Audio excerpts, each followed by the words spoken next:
awesome. Chapter 13. The second they were alone, Free said to Jay, "Look, we've got to get out of here now." "And go where?" JJ asked.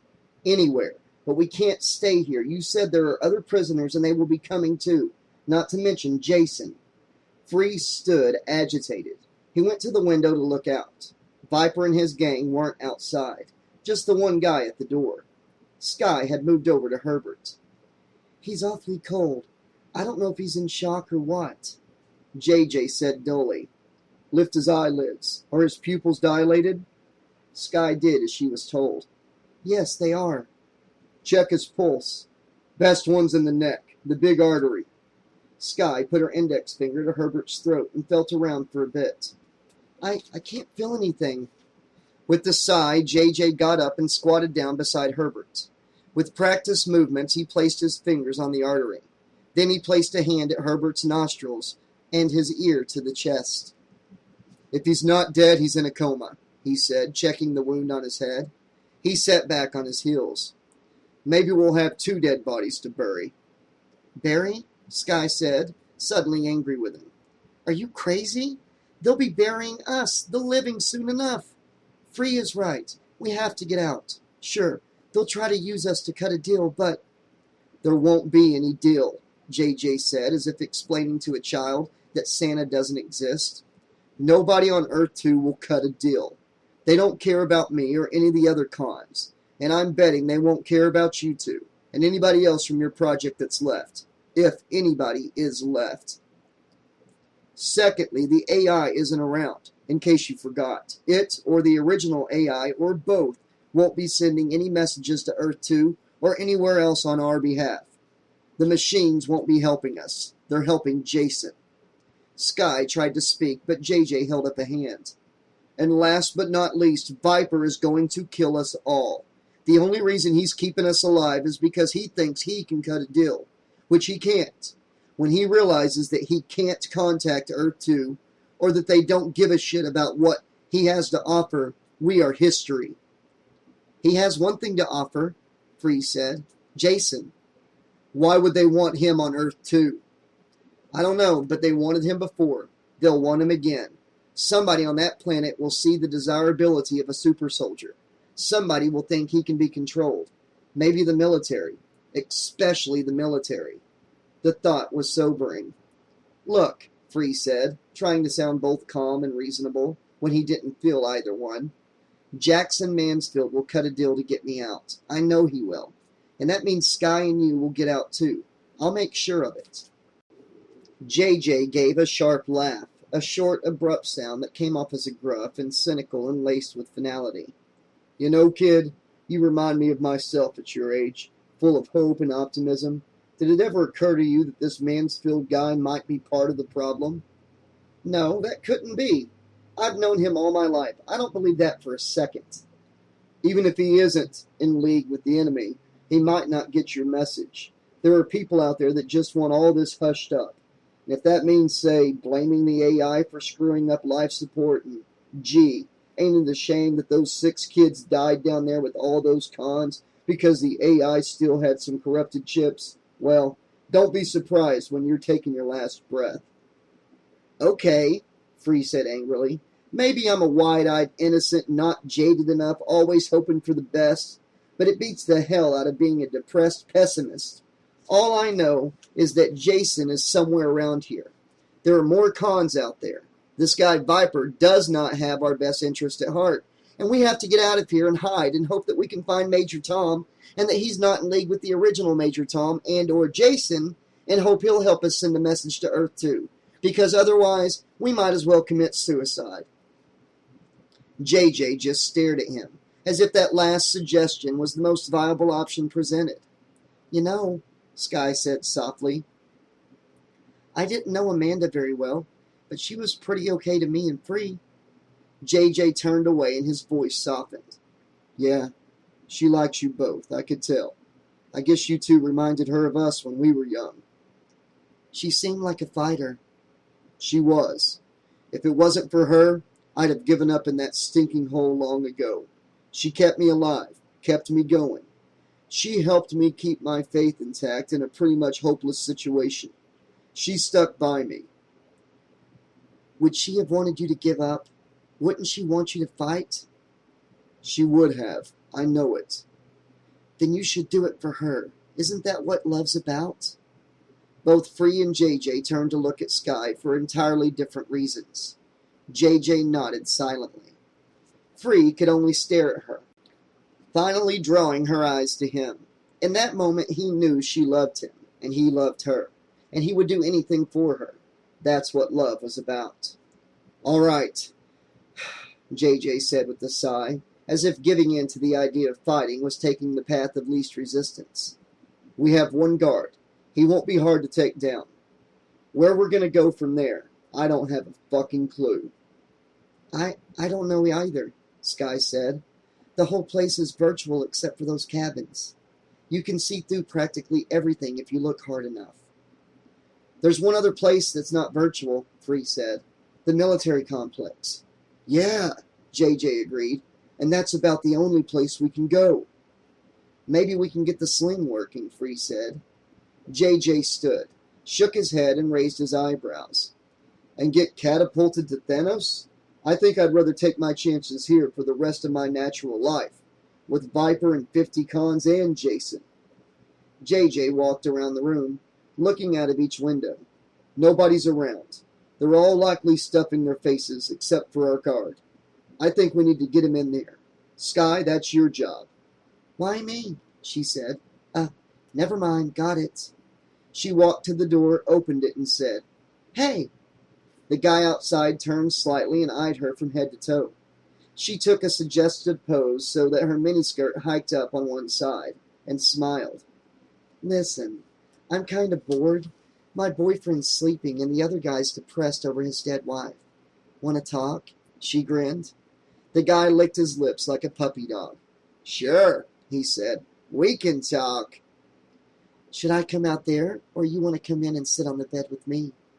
The guy didn't look like the brightest laser ever constructed, and he glanced briefly at the store where Sky figured the others had gone.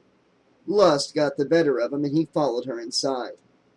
Free pretended to be asleep, curled into a ball on the floor. JJ stared forlornly at Amanda's body. His shoulders collapsed, head bowed, and little sounds coming out of him like sobs. Geez, what a putz, the con said, staring at JJ. Sky sat on a bed across the room and patted the mattress. Come on over here and sit with me. The guy started over to the bed, but before he even got there, JJ, with the stealth and silence of a natural predator, snuck up behind him with hands clasped together for a two-fisted punch to the back of the neck. As the guy fell forward, JJ caught his head between his hands. Don't kill him, Sky said in a panic. But JJ did a quick head snap and then let go. The guy slid to the floor lifeless. Sky's hands was at her mouth, and Free said, Couldn't we have just knocked him out? JJ looked at both of them with disgust. We need fewer enemies, trust me. If you don't do them, they'll do you. I don't know how you two will survive the night. He went to the door. It was still silent outside. I wonder where the rest of the guys are. There's at least 50 more, and they should have gotten out of the military complex by now. Let's just hope we don't run into them on the way there, 'cause I'm betting they'll be hungry, horny, and hell-bent on trouble. They hurried out the door. What about Herbert? Free said. We can't help him, and we can't take him with us, JJ said. We'll just have to come back for him later. Free and Sky shared a glance. They both knew there might not be a later, and the chances of coming back for Herbert were close to zero. And Herbert might be dead by then anyway. They both also understood that if they tried to carry Herbert, it would slow them down so much they would all likely be discovered and murdered. Neither of them could see a way around it. JJ led them behind the cabins, and they walked parallel with the road that led to the dirt path, seeking what cover they could in the translucent virtual world, hoping for the best, fearing the worst.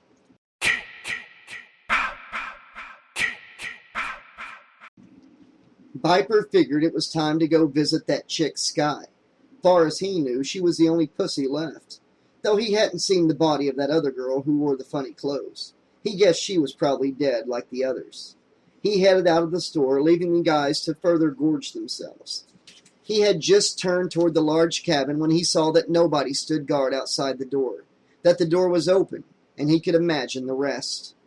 Viper, angry as hell, opened his mouth to call the guys out here so they could hunt down the hostages, when he felt someone come up behind him.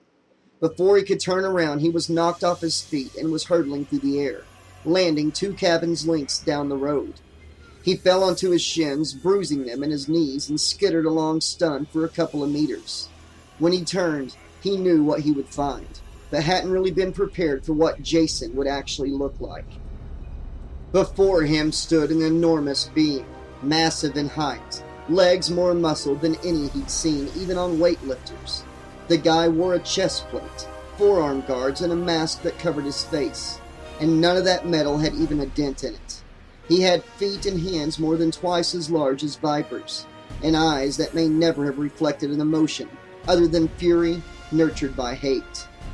Viper felt his sphincter muscles start to go slack, but pulled himself together as best he could so he didn't shit his pants. He held up a hand and tried to get a friendly smile onto his face. "Hey, Jason, right? We've been hearing a lot about you, dude. Waiting for you. You are the man, man." His monologue produced no reaction, no apparent response. It was as if he hadn't been heard. Jason just stood there, staring him down. No, glaring down at him, like Viper was some insect that didn't have a right to exist and was in need of crushing. "Bro, we got an arrangement we want to make with you. I mean, a deal. We can get you just about anything you want, even transport back to Earth too, anything. We got a plan."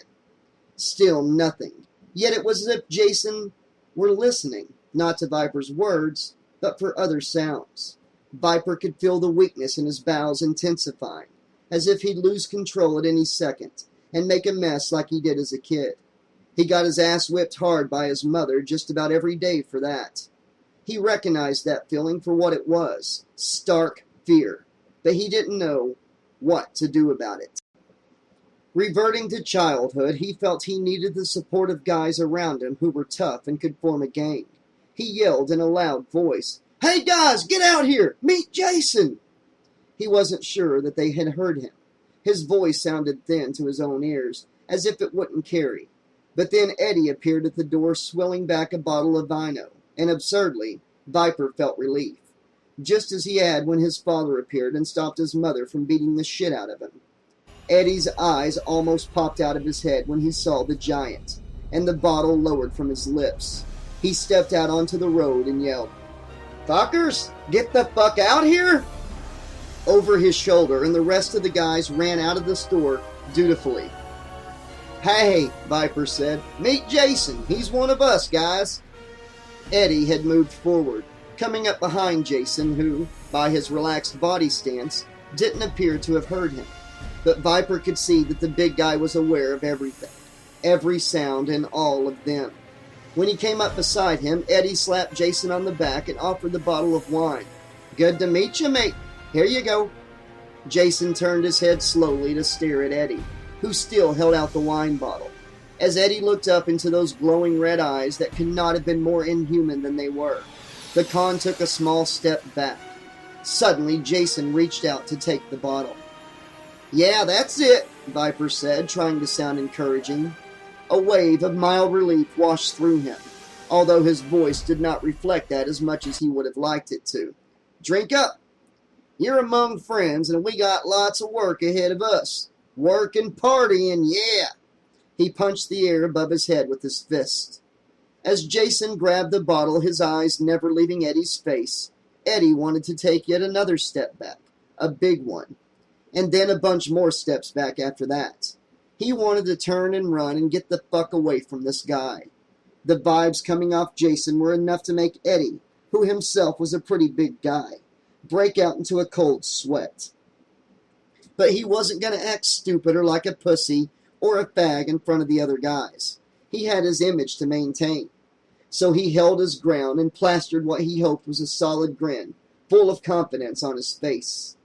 Jason lifted the bottle up as if to drink, and Eddie stared up, mesmerized by the giant's every move. But the big guy didn't put the bottle to his lips. Hell, he didn't even have lips unless he took the mask off.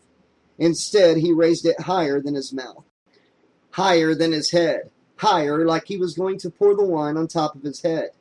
With lightning speed, Jason brought down the bottom of the bottle onto the top of Eddie's head. The bottle shattered on impact, and it was just a nanosecond before the fist holding the bottle slammed Eddie's crown, forcing his brain downward against the brainstem that pierced through the spongy, gray matter. Blood shot up and around Eddie's head like a fountain, splashing down to his shoulders, leaving only shreds where Eddie's head should have been. Blood spurted out his nose and mouth, out of his bulging eyes. Eddie's body stood rigid for a few moments before the former prizefighter went down for the last time. Viper blinked rapidly several times. He couldn't believe his eyes. Eddie was about as tough as they came, and Viper had once watched him take out half a dozen fuckers when they ganged up on him. The guy behind Eddie reacted by charging Jason, but Viper felt rooted to the spot. He knew he should join in, but this didn't look like good odds to him.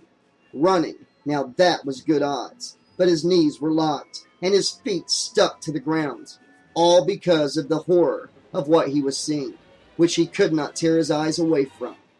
The four guys who rushed Jason jumped on his back, tackled his legs, hit him with whatever they had in their hands, basically pounded the shit out of him, and Viper stared in amazement as the giant's body began to wobble and buckle, falling to one knee. Seeing this allowed Viper's heart to unfreeze, and he raced to join in as they pummeled the shit out of the guy, jump-kicking him in the head, in the sides, trying to stomp him to death. And while the giant wouldn't go down, he didn't get up either. Jason's eyes stared straight ahead, like he was dazed, or like he was hearing voices inside his head or something. When the five of them fell back from exhaustion, they started to laugh like hyenas, stomping the ground. Even Viper lost it for a minute. One guy opened his pants and took a piss on Jason's chest, and Viper was the first one laughing and calling out with the others. "We kicked his ass good! Fucker, you ain't gonna cause nobody no more trouble. Deserve what you got. That asshole ain't so tough. See how tough you are now." All the yelling was laced with madness, and the men leapt up and down, still sending the occasional kick at Jason. One guy jumping on his back. Suddenly staring into those fiery eye holes, Viper thought he saw them flicker once or twice, and instantly he became completely sober, feeling alienated from the celebratory mood surrounding him. Still, he tried to tell himself he should feel pretty good about it all. Yeah, Jason was beat. Beat good.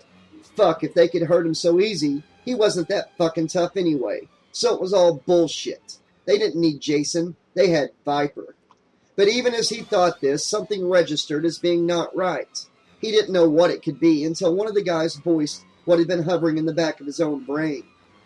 "Wonder how come there ain't no blood?" Even as the words were spoken, Viper felt as if his bowels had fallen. "Internal injuries," one guy ventured. Viper thought that there was no way that Jason wouldn't be bleeding.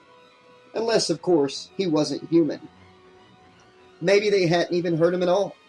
And then in the flash, he remembered what he'd heard about this guy, and how there was something inside him that repaired itself, even as he was being injured.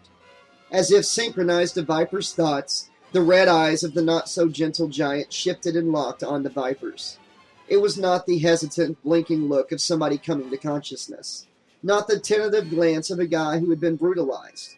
No, this was a ferociously confident glare from the big guy, one that said he wasn't afraid of anybody or anything, and he sure as fuck wasn't hurt. Jason, in one smooth motion, leapt to his feet, like nothing had happened to him. His machete had not been knocked out of his hand, and now that Viper looked at it, he realized that Jason clutched it like it was a part of his fist, a deadly sharp extension of his arm that might even be the strongest part of him. Viper watched the other guys still recovering from their extremely violent workout, slowly getting a grip. They took up positions surrounding Jason, north, south, east, and west. They were going to try and distract him. Viper knew. He'd seen this set up 100 times in prison, when a gang attacked a lone prisoner. The two in the victim's view would half lunge, and then Jason backed up. The guys behind him would bring him down backwards. Then he would be dead meat. "You're going down this time, fuckhead," one of the guys in front snarled. He and the other guy in front stepped in toward Jason, each brandishing a makeshift weapon of some kind that had been lying on the ground. What happened next was a blur, but in slow motion. And without being aware of what he was doing, Viper had already begun to back away. Instead of backing up as the guys in front advanced, Jason stood his ground. He swung the machete behind him, and the guys behind jumped back. Then he brought his arm back around. He did it fast, the momentum of the machete pulling Jason forward. Jason spun once, fast in a complete circle. During that little pirouette, as Blister would have called it, the deadly blade managed to slice every one of those four guys. The ones in front got it across the chest. The machete lowered as it continued around, and the two behind Jason were sliced in the stomach and the crotch, respectively. The wounds were not superficial, but they weren't that deep either. They were, however, bad enough to show those guys that they were quite badly hurt. All of them, and that their best shots weren't worth shit anymore. But like the lugheads they were, instead of scattering to the wind, Viper watched them react by heading toward Jason, even as Viper himself edged away. Jason moved faster than Viper had ever seen any guy move, faster than seemed humanly possible.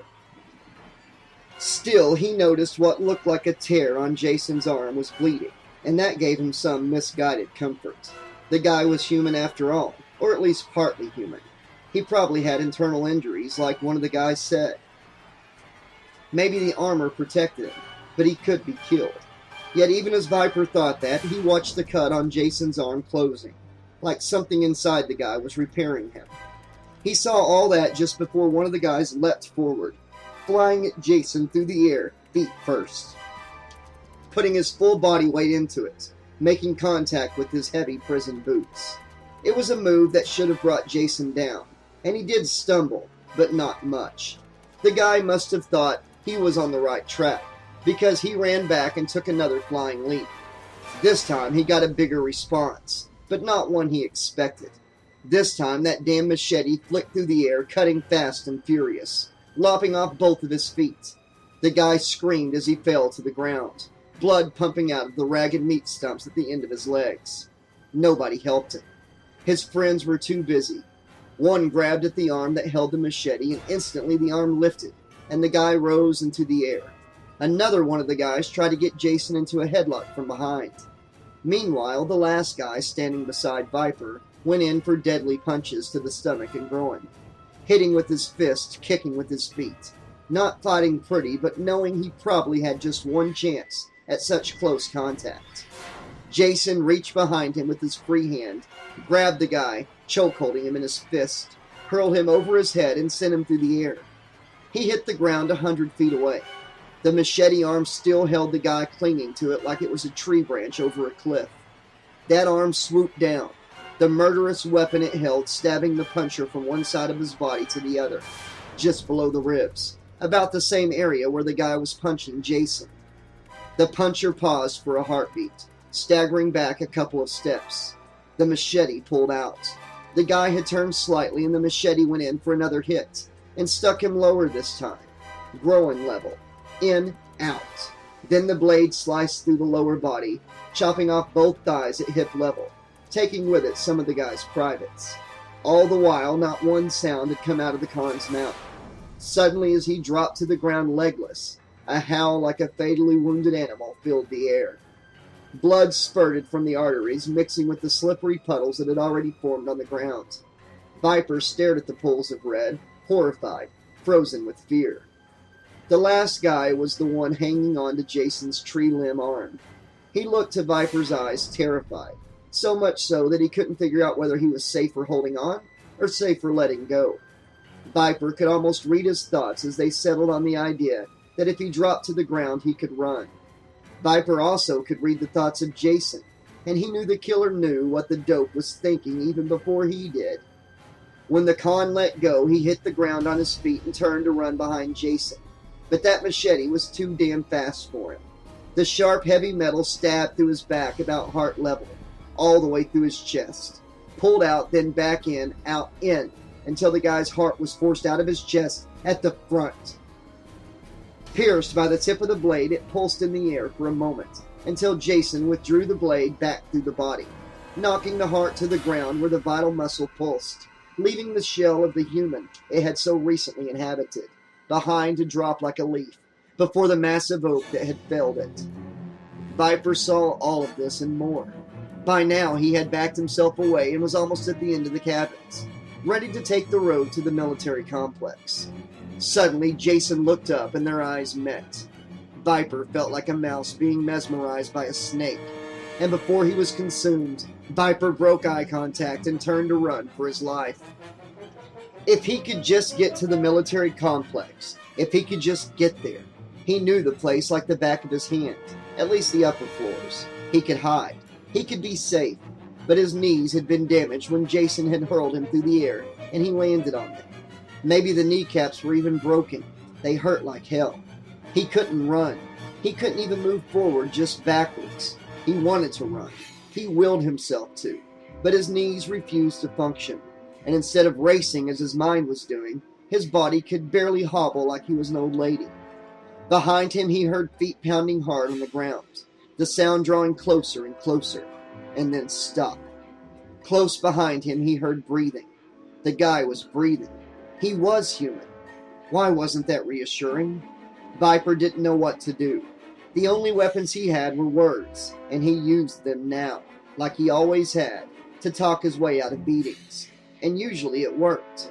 Once he had learned speech, his life got better. It became easier, and he let himself believe for a moment that his words could work their magic now. Okay, man, I give up. He forced himself to laugh and raised his hands like it was a holdup. You win. You're the toughest dude I've seen ever. He struggled with his knees, willing them to let him turn and face Jason. When he did face the giant, he lowered his eyes, not making direct eye contact. He knew how to play the submissive role. Roll over and play dead. Tail between your legs. He knew how to offer up his ass for whatever. He knew how to survive.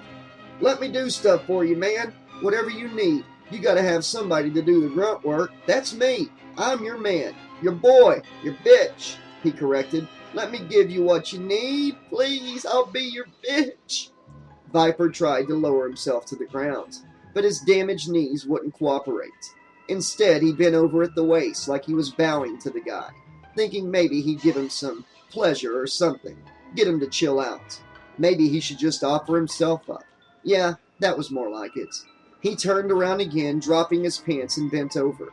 It's what he'd seen hundreds of guys do in the gym, what he'd done once or twice before in his life, when he needed to, just until he got enough power to turn the tables.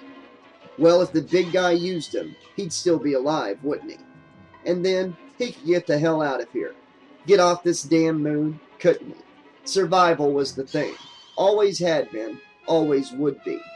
He felt the cold metal of the machete against his skin, and figured it was the flat side. Maybe the guy wanted to torture him a little. Shit, he might be cut to ribbons, even with the flat side. Well, Viper'd survive that too. He could survive anything. While he waited his fate, he let his mind drift to more pleasant subjects. Yeah, that little blonde girl was a cutie. He remembered his hands all over her. If that damn blister hadn't interrupted him, he would have had the chick half a dozen ways. She'd have been his bitch, or he'd have sold her to one of the other guys for something or somebody else that he wanted. Suddenly the cool metal left his skin and Viper braced himself.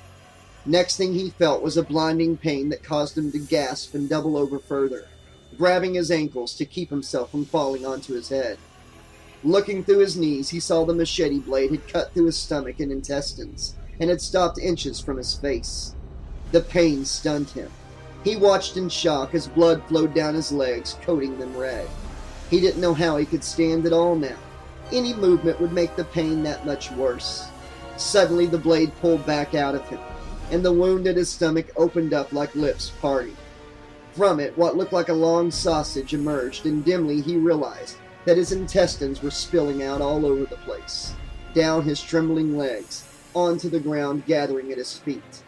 In the midst of it all, his sphincter had unlocked completely, and the intestines and blood were joined by shit, loose, stinking shit that poured out of him. All he could think was he'd gotten the beating of his life, and this time it came from Daddy. Words left him completely. It was too late for words. All Viper could do was scream.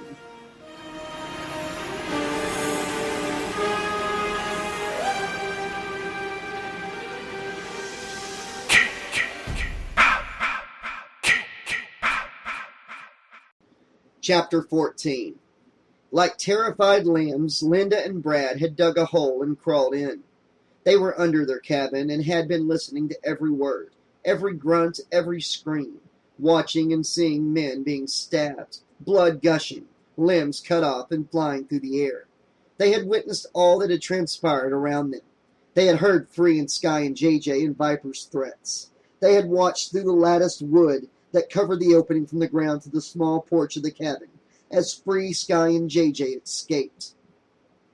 After all the violence that they had seen at Crystal Lake, and then again watching Jason destroy Viper and his crew in front of the cabin, they were left trembling, holding each other, too terrified to cry or to make any other sounds. Their eyes were glued to the monster that stalked down the road toward the path that led to the military complex, leaving a dead Viper in his wake. Time went by before either of them could stop shaking and make an effort to speak. "We have to do something," Brad whispered. "Why bother? We're going to die," Linda said bleakly, softly, her voice hardly a cracking whisper, and laced with terror. Brad tried to sound calming, yet he felt anything but. They had seen Jason eviscerate several men without extending hardly any effort at all. It didn't seem that a single thought went through his head. He looked purely reactive, as if the very sight of a human being set him off. Brad thought he must be like a dragon of old, whose job was merely to ravage everyone in its path by spewing fire that destroyed anything and everything. "He's following them to the military complex. We can get out now, get ourselves some food, and—" "I can't eat anything. I'll never eat again." "You'll need food to survive. We have to get some food and water to sustain us while we figure out what to do, Linda." "There's nothing we can do. Didn't you hear them above us? We'll be lucky if the camp isn't overrun with more of these escaped cons. And nothing is going to save us from Jason," Linda sobbed hysterically. Brad was getting annoyed with her, really annoyed for the first time. "Look, Linda, like they said upstairs, it's better to have hope than to not have hope. We don't know if we'll survive, but we have to try. And the first step is to get provisions because we might be hiding down here for a fucking while. If we can keep a low profile, maybe we can eventually reach the sling and see if there's a way to get it moving again." Linda shoved him away. "Are you crazy? We don't know anything about hardware, and the software isn't here. It's on Earth too. We can't fix it. Nobody on the fucking moon complex can." "Then maybe we can find the AI, get it working, reprogram it, I don't know, just do something, instead of whining about how it all won't work and there's nothing we can do. Get a grip, Linda. Since you don't have a plan, you can just get with my program for once, or consider yourself on your own." The look of horror that spread across her face actually pleased him. He was glad she was finally coming to her senses. All she did was bitch, and this wasn't a situation where bitching helped. Suddenly, without a word, Linda went to the lattice and forced it out, and began to crawl up from the hole they had made under the cabin's porch. Brad went after her, relieved that she had realized that his way was pretty much the only way. But when he got to his feet outside, he saw that instead of heading to the store, which would have meant stepping over dismembered bodies and dancing around the pools of blood, Linda was walking the other way, toward the military complex. "Hey, where are you going? We're getting supplies." "Not me." "What are you doing? That's the way he went." "I know." Brad hurried to catch up with her. He grabbed her by the shoulders and turned her to face him. Her features were set in anger and bitterness that spoke of a control that would not be released. Not for him, not for anyone. He stared at her, not sure if he was really seeing her, or maybe seeing her for the first time ever. Linda was sure Brad was out of his mind. There was no use hiding under the cabin with the virtual bugs for God knew how long. I'm going to the military complex, she said. I'll hook up with Free and Sky and JJ, and if there's a way out of here, we'll find it together. You're welcome to join me. But Jason went that way. Yeah, he did, but the military complex is a huge building. I'll be careful, trust me. She turned to go. You're just gonna leave me here, you fucking bitch. Linda snapped around to face him, ready to explode with fury. Listen, Brad, I said you should come along, but I can't force you to. If you want to hide under the cabin for the rest of your natural life, go for it. Me, I'll take my chances with the others. There's some safety in numbers, even small numbers. I don't want to be here when the rest of the cons arrive, because if they find us, it'll be me who gets gang raped. You think they won't rape a guy? She sighed in an annoyed way. Stay or go. It's up to you. I'm going to the military complex. Brad felt whatever shreds of manhood he had gathered together, dissipating like clouds in the wind. He had no way of forcing her to stay, or even arguing with her. Sure, he could let her go, but then he'd be alone, and that notion terrified him. With both Jason and the cons coming at any second, he had second thoughts about hiding. Maybe it wasn't the best idea. What if they burned the cabins down? As he'd seen with his own eyes, those guys were out of control at the lake, and the rest of them would most likely be the same or worse. They were capable of anything. He ran to catch up with Linda as she strode down the road. Shouldn't we take a less obvious route? He asked. We can go through the brush when we get to the path that leads to the military complex. Right now, we know Jason is ahead of us, and if the cons are coming, we'll no doubt hear them. She was right, of course. She was always right. Something about that bothered him tremendously. She had an answer for every problem, and he wished that just once in a while she had the wrong answer. So his would be the right one, and she would depend on him. What about Herbert? He said bitterly, just wanting to piss her off, to find a chink in her armor. We can't help him. No one can. That's pretty heartless, he snapped. She just gave him a look that said, if you care so much about Herbert, you go help him. The second they turned onto the dirt road, they saw Jason ahead of them, crashing through the bush, like he had been checking everything on both sides of the path. Strewn along the dirt path were bodies in black outfits, at least a dozen, cut to bits. Linda and Brad stopped abruptly, and Linda put a finger to her lips, and quietly and slowly pulled Brad back into the brush that Jason had obviously already checked. Both of them squatted down. He can see through the virtual foliage, just as we can. Linda held her finger to his lips this time. They watched Jason stop and look in every direction, as if hearing a sound on the wind. He paused a moment, staring straight at where they crouched. But then his head turned and his body followed, and the huge knife came up and sliced at more bush, and he proceeded on his way. Linda motioned with her finger and carefully and quietly moved backwards, watching where Jason had gone, no longer seeing him. Brad did as she did, and when she had reached the road to the cabins, she pulled him back onto it with her. Let's go, she said, running up the road toward the cabin. Once there, she pulled away the lattice, and Brad followed her as she dived under the cabin. Once the lattice was secure, they both fell back against the soil, panting. God, that was so close, she said. Brad wanted to say, I told you so, but he needed to calm down first. He did notice that Linda was sitting up against him, and he could feel her body trembling, no doubt out of both exhaustion and fear. He felt that now was the moment to take charge again, while she was vulnerable. He also knew that him being right and her being wrong would only get on her bad side. Instead, he spoke in a reassuring voice.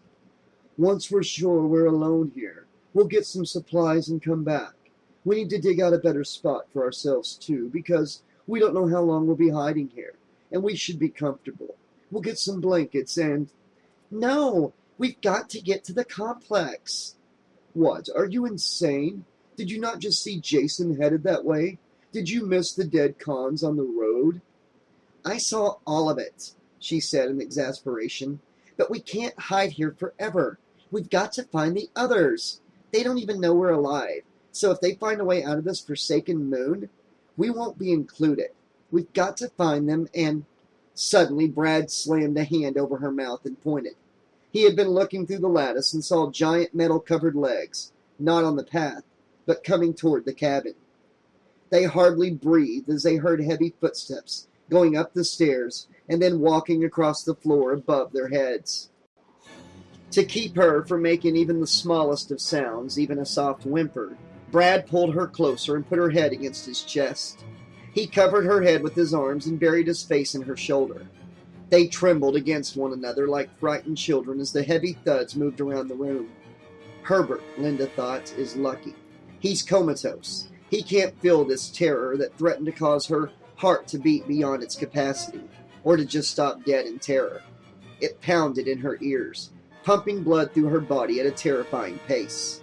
Never in her life had she trusted anyone else, and now her fate was in the hands of Brad. It had to be.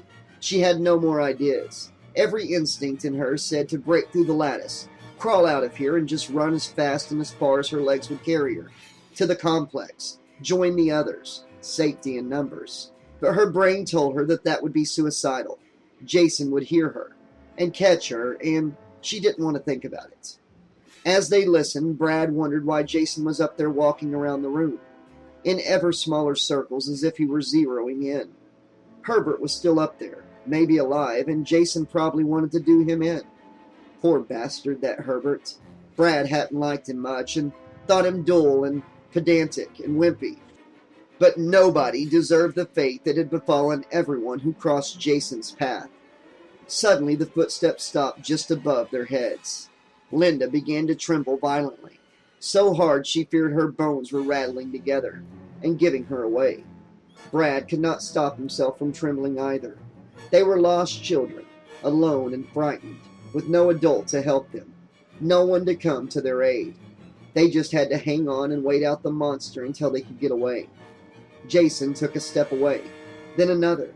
Brad was about to breathe a sigh of relief when suddenly the floor above their heads crashed down on them. Linda screamed. Brad screamed. Hands the size of both their heads combined reached down and grabbed them, one in each hand, and hauled them up into the cabin. Linda kicked and screamed, hysterical. Brad only noticed peripherally because he was doing pretty much the same thing. Jason tossed Linda so hard the air was knocked out of her lungs. She hit the bed on her back and part of her brain screamed, "He's going to rape me." Suddenly, Brad fell on top of her at full force, breaking her clavicle, as his shoulder bashed into her, taking her wind again.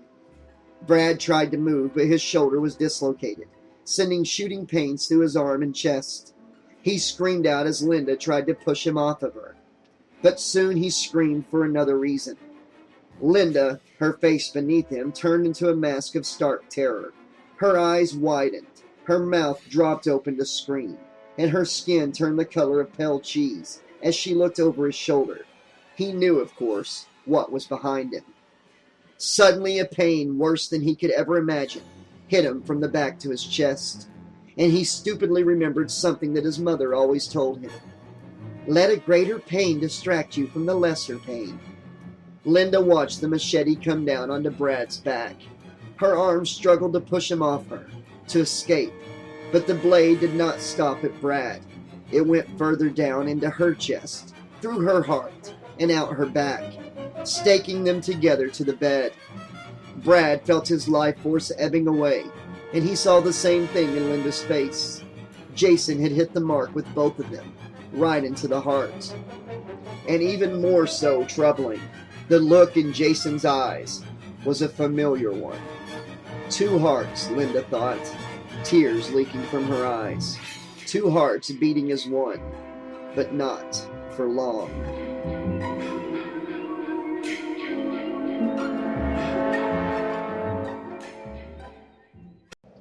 On the way to the military complex, JJ, Free, and Sky understood why none of the other cons had come to the camp.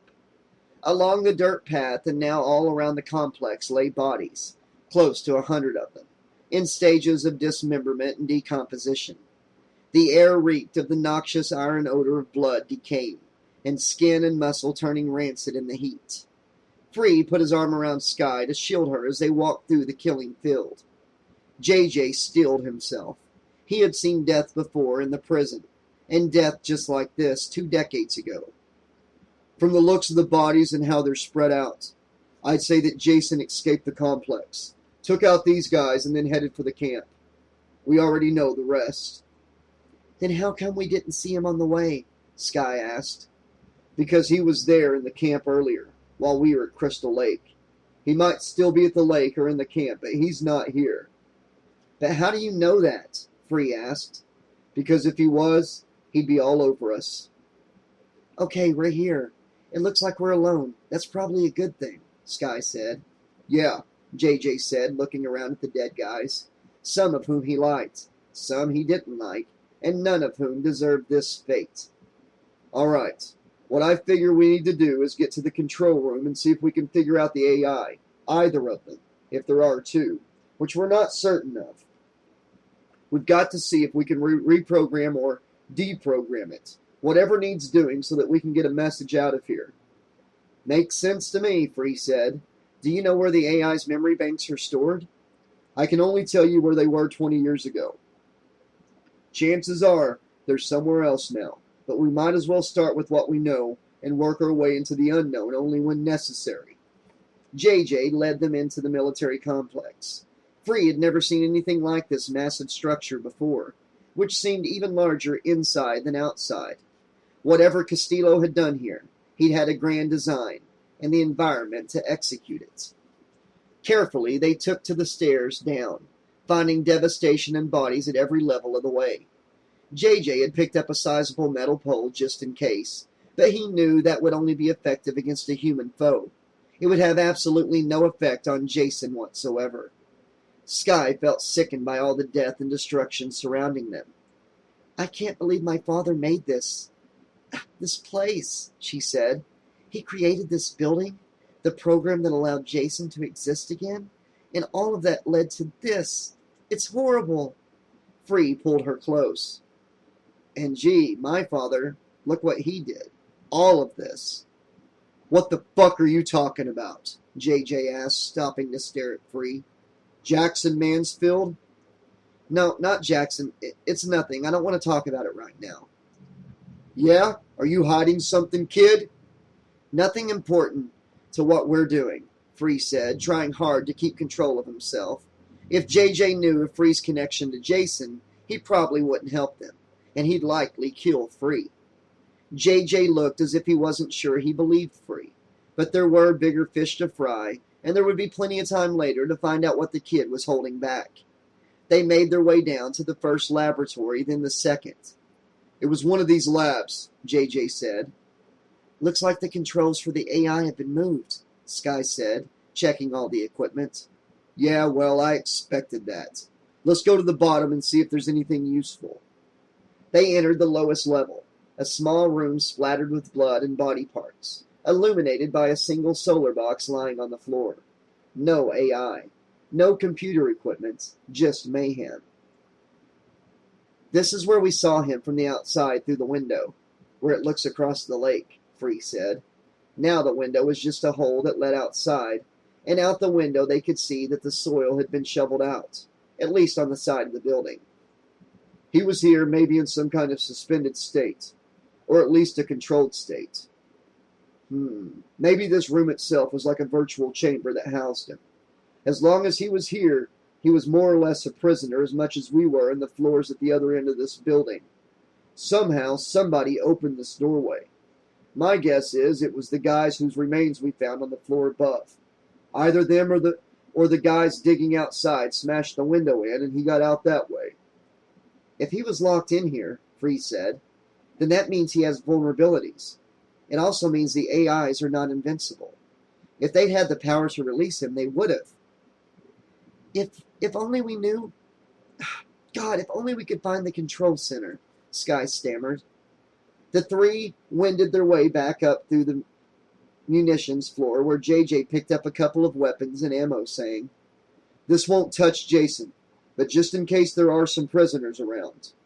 They climbed their way up to the laboratories, the lounge, all the way back to ground where they found the stalled elevator. "Let's use this," Sky said, and they took it to the second floor above. They searched the second and third floors thoroughly. The fact that each was larger meant they spent more time at each floor, but Free didn't think there was a way around that. They took the elevator to level 4, and that's as far as it would go.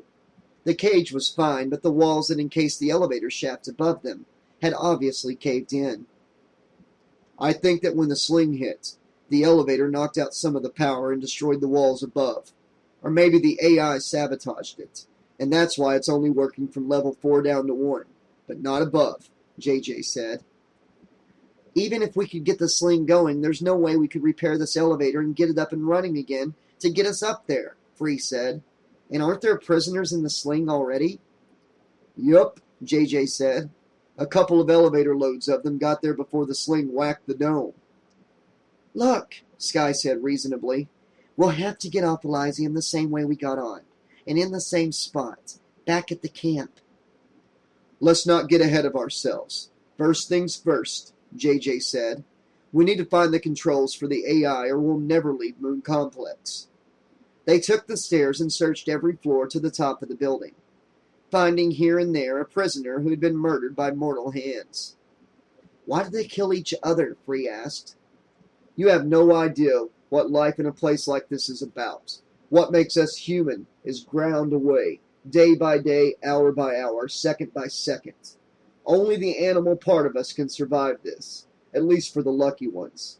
Higher values are destroyed by the inhumane conditions of this place. People turn on each other when they see other as the enemy." "You sound like a philosopher," Sky said. "You learn a lot in jail," JJ told her. "You also sound like Jason, at least from what we know about him." "Maybe, but you either go down or you go up. I choose to go up. So did Amanda. We were in it together." Sky didn't know what to say. She looked helplessly at Free, who shook his head. Sometimes it was better to say nothing, and right now was one of those times. JJ had his grief to bear. She couldn't imagine it, loving someone that much for 20 or more years. She looked at Free again, and despite how horrible everything seemed at the moment, with all the mindless death, the senseless destruction, the hopelessness of their situation, the seeming inevitability of Jason, she still smiled at Free, and he smiled back at her, and she felt less hopeless, and very much less alone. Maybe love was, like the poets always said, eternal, and maybe she loved Free. They passed the high-tech prison cells where the prisoners had ate, slept, exercised, worked to sustain themselves, where they did everything required of them to survive. "We'll go up to the roof," JJ noted. "Did you guys come out here for R&R? Free asked. "Not us," JJ said. "The guards." Free noticed the different uniforms and realized that most of those killed in the jail by the prisoners were the guards. It was tough luck for them since they were brought in only recently to facilitate the relocation of prisoners to Thanos. "Oh no," Sky said. They had arrived at the roof of the complex, and Sky was looking over the railing to the ground below. She pointed, and Free and JJ stepped to the railing, one on each side of her. There was Jason coming along the dirt path, stepping on bodies, crunching them underfoot as if they were ants and not formerly living human beings. He couldn't have heard her from down there, but it was as if he had some kind of honing device implanted into his brain, because suddenly his head snapped up. He stared up at the roof as he kept walking. Sky, Free, and JJ stared back over the railing, leaning as far as they could, watching him entering the military complex. Sky looked terrified. "What are we going to do? Is there another way down?" "Not that I know of," JJ said. Free turned to JJ. "Look, you got rid of him before. How did you do it?" "We shipped him somewhere else, or thought we did. We used Castillo's equipment to send him back out into space, to the black hole he'd been pulled out of. But of course, we had the equipment to do that." Free fell back against the railing. "Great. That won't work this time. Hell, if we had a way to ship him out of here, we could ship ourselves out of here. We don't even have a way of getting out of the complex alive." There's always over the side, JJ said. Are you kidding? Sky said, her voice so strange she sounded like a 2-year-old. Guys have gone over before. We're 9 stories up, Free said. Did any of them survive? Not many, but some did. One did, but then he was captured. How did he do it? Your basic high wall break. They didn't understand until he spelled it out. We find some fabric, some rope, anything, and tie it together so we get something long and stable enough to hold the weight of a man. Then we climb down. Come on. They ran inside to the closest cell block. The prisoners had rioted before they left, and most of the bedding had been torn from the mattresses, ripped almost to shreds, and much of it had been set afire. They each grabbed armloads of what was salvageable and ran back to the terrace. Better hurry, JJ said. Jason will be here any second. He moves fast for someone who don't run. Frantic, with fumbling fingers, Sky and Free tied some sheets from end to end. Some of it tore in the process, with shouts of, "Damn!" from both of them. Meanwhile, JJ tied one of his ends around a permanent fixture, a planter that was part of the terrace itself, molded into the floor, with a curve near the bottom so that it looked like a big urn. The wide planter sat in the middle of the terrace, and it took up a lot of the fabric to run from there to the edge of the roof. But there didn't seem to be anything else stable enough that Free could see, and they had to anchor their homemade rope to something. Free had just finished tying his sheets and blankets together, and was about to attach them to the fabric tied to the planter, when he heard a thud and looked up. Oh no! Jason stood in the doorway of the roof, as if taking all the time in the world, because he had all time. His laser-red eyes scanned the scene and locked onto Free's eyes for a moment, as if studying him until JJ got between them. Start down, he yelled. But you, go! Free and Sky struggled to tie the ends of their lines together.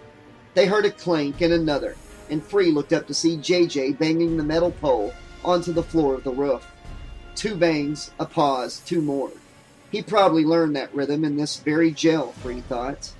Sky tossed the loose end of the fabric chain over the edge and looked down the wall. It's not long enough, she cried. It only goes to around the 2nd level. It'll have to do, JJ said. Here, take this. He tossed Free a knife with a short handle and a long blade. Get out of here while you can, and if you get a chance, bury Amanda and me together. Sky felt her heart sink. She wanted to argue with him that he wasn't going to die, but the situation seemed pretty futile. And she didn't have time for a debate anyway because Free was pushing her over the side of the wall. She clung to the fabric for her life and began to shimmy down, scraping her bare knees en route against the surface of the military complex. Free had just begun to climb over as well when he heard a terrible scream and looked up. JJ was charging Jason like a warrior of old, holding the metal bar like a spear. He struck a glancing blow off of Jason's upper arm. The power of his body moving forward kept him in motion, rocketing past Jason and into the far wall. Free didn't know what to do, but he knew he couldn't leave JJ to fight alone. JJ spun around with Jason on his heels. There was no way he'd go hand to hand with the guy with the machete. If he and Amanda had learned one thing in the past about Jason, it was that you couldn't take him on directly. Suddenly, JJ ran to the edge of the terrace and jumped onto the ledge. Jason started moving faster, machete above his head, like he would slice JJ to ribbons once he reached him. JJ's plan was to fake him out. Once Jason was close enough, JJ would drop down and, with some luck, the giant would go over the ledge himself without JJ suffering a scratch. At least he hoped that's what would happen. He knew from the past that Jason could almost read minds, especially because it was the AI running him back then, and probably now as well. JJ had to convincingly make it look like he was truly about to leap to his death. He had to even think that he would jump for real. No! Free screamed from on top of the ledge, and suddenly JJ watched as Jason spun on his heels and headed toward the kid. Jesus H. Christ! JJ cried. There was nothing to do but charge, and so JJ did. He leapt onto the back of the beast. Jason continued forward, just about on top of Free. and the kid looked horrified. When JJ realized he had to do something drastic, he flipped himself over the top of Jason, falling at his feet, and tripped him using his body as the block. Jason fell flat onto his face, 2 steps away from Free. "Get the fuck out of here!" JJ yelled at Free, who stared at him with dazed eyes. "Get down!" Free managed to lower himself so that he was no longer visible, but 2 seconds later he popped his head up again. Jason came to his feet with an agility that any gymnast would have envied. JJ couldn't do much more than run, yelling, trying to get his attention. Maybe he could do the edge of the roof thing again, give it a try, but he didn't get far before Jason had him by the scruff of the neck. JJ felt himself being lifted high into the air. As the machete came down and cut him in 2 lengthwise, he thought of Mandy and smiled. At least for him, this would have a happy ending. Free watched Jason hurl JJ's severed body off the roof. Suddenly, Jason snapped his head around in Free's direction. Free loosened his grip with both his hands and legs and slid down the fabric rope fast, burning his skin as he went. The knots that held the fabric together barely slowed him down, and he slid at a pace he wouldn't have thought possible. He glanced up in time to see that Jason was about to climb over the railing. He looked down. Sky was at the very bottom of the chain. "Jump, Sky, jump!" he yelled, "and run!" She looked up, seeing him sliding her way, and then saw Jason above him, and instantly realized what was happening. She gave a quick scan of the ground and found a spot that might not break a bone when she fell. "Jump!" Free yelled again, as if she had to be reminded. Sky did. She fell through the air briefly and landed in the mound of earth that had been dug up, saving herself from injury. Immediately she climbed to her feet, and while brushing herself off, she looked up. Free clutched onto the fabric to stop the out-of-control slide. Now he shimmied down, but Jason was on the rope too, coming down behind him. When Free reached the 7th floor, he pulled out of his waistband the knife that JJ had given him. With a quick sawing motion, he cut the fabric just above a knot. The fabric began to rip from his weight. "No!" Sky yelled. "You can't jump from there!" Suddenly, Free loosened his hands and feet and let himself fall all the way, grabbing onto the bottom of the fabric just as he reached the end of it. "Jump into the dirt!" Sky called to him. "I made it, so you can!" Instead, Free looked up. Jason was just at the spot where Free had cut the fabric. The rope below could barely hold Free's weight, so it wouldn't hold Jason. Free used his feet to push himself away from the wall hard. The sheet rope swung outward and he heard it rip more. Jason stopped climbing down for a moment. The second they swung back, Free used his feet again, this time slamming his boot soles into the edifice and jarring the fabric chain so that at the tear, its weakest point, it would sever completely. Suddenly he was falling, and Sky was screaming. Free had a flash memory of a martial arts class he had taken as a kid. Relax into the fall, and that's what he did. Next thing he knew, he hit the dirt, dazed but unharmed. Sky was by his side instantly, helping him up. Above them, Jason swung from the short chain at level 7 of the 9-story building. Too high for him to jump, or at least they hoped so. "He's at the end of his rope," Free said, with nothing beneath him but a lot of air.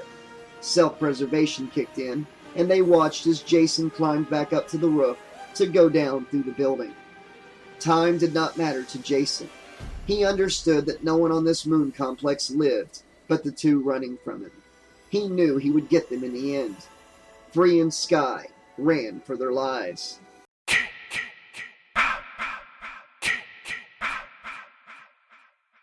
Okay, this has been chapters 13 and 14 of Jason X to the 3rd Power. Wow, every character at this point, except for Free and Sky, have been killed. I can't even do a kill count here. Oh man. You know, I didn't get to mention in the last upload, it was really shitty that Anyar died after being raped. That was a really bad end for her. I was not happy with that. But the way that Viper died totally redeemed that for me. You know, he literally got the machete up the ass. It just doesn't get worse than that. And Viper deserved the worst death in the book, in my opinion. But I want to know what you guys thought and what you think of the book so far. We've only got about 2 uploads remaining on this book before we're done. And I gotta say, this is the most killing by Jason and the most brutal killing by Jason in any of the books that I've read on this channel so far. And I think it's a fitting conclusion to the Jason X books. Yeah, I've really enjoyed it. I'm curious to see how Sky and Free are going to escape this, if they're going to escape it. What role the AI Major Tom is going to play going forward towards the end of the book. I was pretty bummed out that JJ died the way he did, but at least he got to go out a hero and he gets to be with Amanda now in the afterlife or whatever. Yeah, I don't know what else I can really say about it. I do want to apologize that I began losing my voice a little bit about halfway through tonight's upload, so you probably heard my voice crack a few times. I do apologize for that. I did the best I could. And yeah, I'll be back very soon with more of Jason X to the Third Power. And like I said, no more than 2 uploads remaining before this book is finished. So, let's see what happens next. Until then, this has been your friendly neighborhood 80s slasher librarian saying, thanks for listening, and